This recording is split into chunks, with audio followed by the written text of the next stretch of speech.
रहे हैं द फुलझड़ी और मैं श्रुति। आजादी के बाद से वर्तमान दौर तक भारत के बैंकिंग सेक्टर ने बही खातों से लेकर कंप्यूटरीकरण तक का एक लंबा रास्ता तय किया है। इसमें बैंकों का विस्तार, उसकी कार्यप्रणाली से लेकर आधुनिकीकरण तक का सफर शामिल है।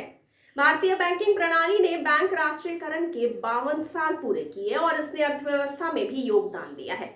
भारत को सबसे बड़ी अर्थव्यवस्थाओं में से एक के रूप में उभरने में मदद की है और इसकी क्षमता को दुनिया भर में पहचाना जाने लगा है। लेकिन एक दौर ऐसा भी था जब बैंकों तक आम लोगों की पहुंच आसान नहीं थी। बैंक निजी लोगों के हाथों में थे और लोग बैंक के दरवाजे तक जाने से कतराते थे।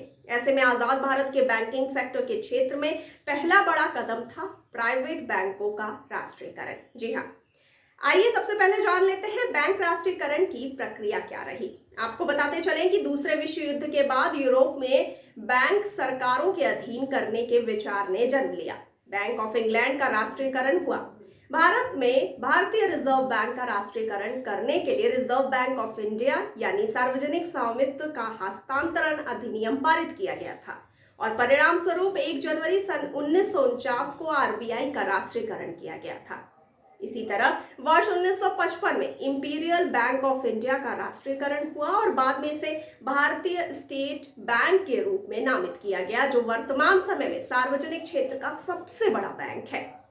आपको ये भी बताते चले कि यह भारतीय स्टेट बैंक अधिनियम 1955 द्वारा स्थापित किया गया था और आरबीआई के प्रमुख एजेंट के रूप में भी कार्य करता है और देश भर में बैंक लेन देन को संभालने के लिए जिम्मेदार है।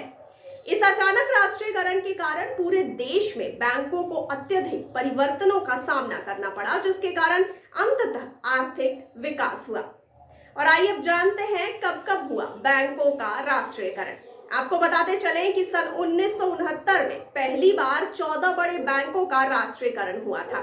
राष्ट्रीयकरण के बाद बैंकिंग सेक्टर का व्यापक विस्तार हुआ। ये 19 जुलाई सन 1969 की बात है, जब भारत में कार्यरत अधिकांश प्रमुख वाणिज्यिक बैंकों में से 14 का राष्ट्रीयकरण हुआ और फिर वर्ष 1980 में अन्य 6 बैंकों का राष्ट्रीयकरण किया गया, जिसने कुल संख्या को बढ़ाकर 20 कर दिया। तीसरा चरण वर्ष 1991 से शुरू होकर अब तक का है। इस अवधि में उदारीकरण की नीति का विधिवत पालन किया गया और इसके परिणाम स्वरूप इन बैंकों की एक छोटी संख्या को लाइसेंस मिल गया। उन्हें नई पीढ़ी के तकनीक प्रेमी बैंकों के रूप में जाना जाता था, जो बाद में oriental bank of commerce, IndusInd bank, UTI bank, ICICI bank और एचडीएफसी बैंक में विलय हो गए। बैंकों के 3 क्षेत्रों यानी सरकारी, निजी, विदेशी ने अर्थव्यवस्था के समग्र विकास में अपना सर्वश्रेष्ठ योगदान दिया। बैंकिंग नीतियों के उदारीकरण के परिणाम स्वरूप बहुत से निजी बैंक भी प्रभाव में आए। और आइए अब जान लेते हैं कि राष्ट्रीयकरण की क्या आवश्यकता थी, क्यों ऐसा किया गया। तो आपको बता दें कि आर्थिक तौर पर उस वक्त ये महसूस किया जा रहा था कि ये निजी बैंक सामाजिक विकास की प्रक्रिया में सहायक नहीं हो रहे थे।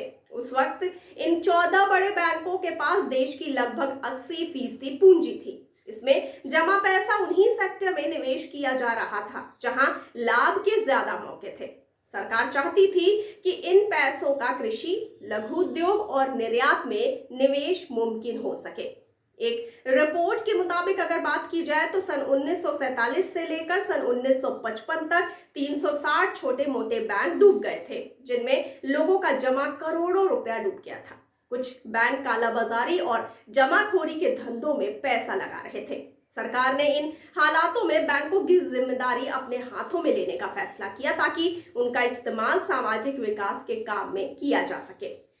और आइए अब जान लेते हैं बैंकों के विलय के बारे में। आपको बताते चलें कि केंद्र सरकार के 10 सरकारी बैंकों को मिलाकर 4 नए बैंक बनाने का निर्णय लिया गया। 4 मार्च सन 2020 को वित्त मंत्री की बैठक में यह निर्णय लिया गया था। बैंक के विलय की योजना सबसे पहले दिसंबर सन 2018 में पेश की गई थी, जब आरबीआई ने कहा था कि अगर सरकारी बैंकों के विलय से बने बैंक इच्छित परिणाम हासिल कर लेते हैं तो भारत के भी कुछ बैंक वैश्विक स्तर के बैंकों में शामिल हो सकता है।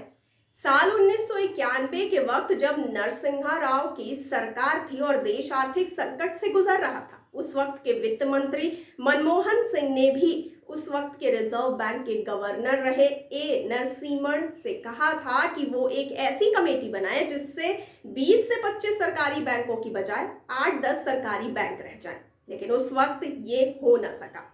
अप्रैल सन 2021 में 8 से अधिक सरकारी बैंकों का अन्य बड़े बैंकों में विलय किया गया।